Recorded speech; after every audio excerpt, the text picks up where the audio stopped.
যে দুই দুয়ারি জাল বা চায়না জাল যেটাকে আমরা যেটার জন্য যেটার বিরোধিতা করার জন্য আসলে আজকে দাঁড়িয়েছি, তো খুবই উল্লেখযোগ্য বিষয়। যেমন এই জালটা যখন পানিতে ফেলা হয় তখন এই জালের আশেপাশে যে ডিমওয়ালা মাছগুলো থাকে কিংবা আরো পোনা মাছ থাকে, ছোট বড় সব ধরনের মাছ এই জালের বাড়ি খেয়ে অন্যান্য মাছ মারা যায়।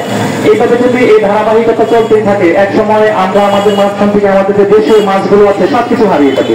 এই জন্য আমি এটার ঘোর বিরোধিতা করছি এবং এটা যেন বিলুপ্ত হয় সেই জন্য প্রশাসনের কাছে আবদার রাখছি। ধন্যবাদ।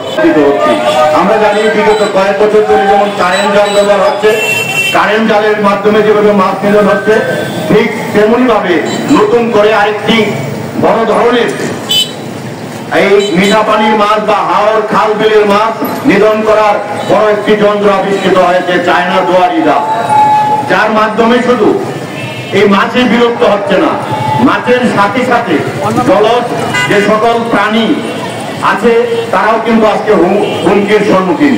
এটা এমন একটি জাল, দীর্ঘ অনেক লম্বা আকৃতির জাল, যেখানে মাছের সাথে সাথে শামুক